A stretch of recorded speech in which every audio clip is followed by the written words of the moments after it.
Hi, my name is Florinda Rasbahoy from Taguluan Community College. This video is for our final requirements for Lang-Ilik Developmental Reading. Together with my group mates, Kainho Juan Rafael, Isling Jan Philip, and Ras Marlita, our instructor, Ms. Pamela Niminso. A Rose for Emily by William Faulkner. Literary approach, psychological criticism, author's mind and personality. Emily Gerson, an eccentric spinster, is the subject of A Rose for Emily. Emily's peculiar circumstances, her odd interactions with her father, her lover, and the town of Jefferson, as well as the horrific truth she hides, are described by an unknown narrator. The story's subtleties continue to inspire critics, although it is one of Faulkner's most approachable work for ordinary reader. The story's grisly finish is one of the reasons for its appeal. The settings for A Rose for Emily is Yukna Pataufa's country set, Jefferson. In many of Faulkner's fiction, Jefferson plays a pivotal role. Colonel Sartoris is a character who appears in the novel and is also significant in Yukna Pataufa's history. A Rose for Emily, on the other hand, is a whole story in its own right.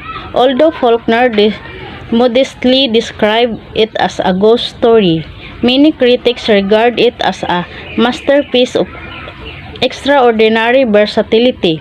A Rose for Emily has been read alternately as a gothic horror tale, a study in abnormal psychology, an allegory of North-South relations, a meditation on the essence of time, and a tragedy with Emily as a sort of tragic heroine. When Miss Emily Grierson died, our whole town went to her funeral. The men threw a sort of respectful affection for a fallen monument. The woman moved out of curiosity to see the inside of her house, which no one save an old man servant, a combined gardener and cook, had seen in at least 10 years.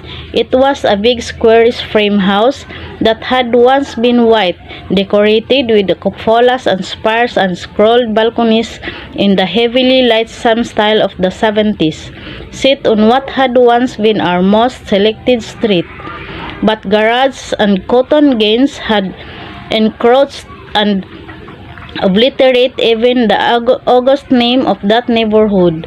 Only Miss Emily's house was left, lifting its stubborn and coquettish decay above the cotton wagons and the gasoline pumps and among eyesores. And now, Miss Emily had gone to join the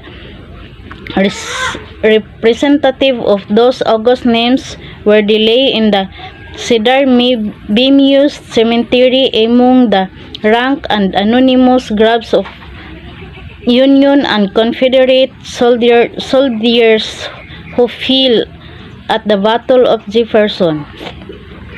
Alive, Miss Emily had been a tradition, a duty, and a care, a sort of hereditary obligation upon the town, dating from the day in 1894 when Colonel Sartoris, the mayor, he who fathered the edict that no Negro woman should appear in the streets without an apron, remitted her taxes. The dispensation dating from the death of her father on into perpetuity. Not that Miss Emily would have accepted charity. Colonel Sartoris invented an involved tale to the effect that Miss Emily's father had loaned money to the town, which the town, as a matter of business, preferred this way of prepaying. Only a man of Colonel Sartoris' generation and dating from the death of her father on into perpetuity. Not that Miss Emily would have accepted charity. Colonel Sartoris invented an involved tale to the effect that Miss Emily's father had loaned money to the town, which the town, as a matter of business, preferred this way of prepaying. Only a man of Colonel Sartoris' generation and though could have invented it, and only a woman could have believed it. When the next generation, with his more modern ideas, became mayors and aldermen. This arrangement created some little dissatisfaction. On the first of the year, they mailed her tax notice. February came and there was no reply. They wrote her a formal letter asking her to call at the sheriff's office of her convenience. A week later, the mayor wrote her himself, offering to call to or send to his car for her, and receive in reply note on paper on archaic shape, in a thin flowing calligraphy in faded ink, to the effect that she no longer went out at all. The tax notice was also closed without comment. They rose when she entered, a small fat woman in black, with a thin gold chain descending to her waist and vanishing into her belt, leaning on an ebony cane with a tarnished gold head. Her skeleton was small and sparse. Perhaps that was why what would have been merely plumpness in another was obesity in her. She looked bloated, like a body long submerged in motionless water, and of that failed who. Her eyes, lost in her fatty ridge of her face, looked like two small pieces of coal pressed into a lump of dough as they moved from one face to another. While the visitors stayed their errand, she did not ask them to sit. She just stood in the door and listened quietly until the spokesman came to a stumbling halt. Then they could hear the invisible watch ticking at the end of the gold chain. Her voice was dry and cold.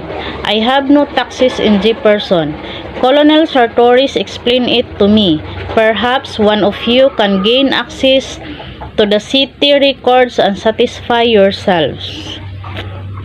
The supposedly crazy behavior of Miss Emily that is depicted by Faulkner in the short story A Rose for Emily is symbolic of the generation conflict that characterized the society in which she lived in. Emily found herself at the crossroads between two generations. On the one hand, she represent the last of her father's generation. On the other hand, she finds herself living in a generation that was characterized by modernity and new ideas. Her attempt to hold into the old traditions is best exemplified by her refusal to accept the death of her father, her refusal to pay taxes, and her continued living with a male Negro as her servant. Life is too short to waste even single day of it. The loss of one of our loved ones does not mean the end of our life. It's not easy, but we must accept the reality. But that's life, and we have nothing to do but to go with the flow. Life is one of a great blessings that we have, and we must treasure every moment of our life in even sickness and in health. Thank you for viewing our presentation at Lang Elect Final Requirement.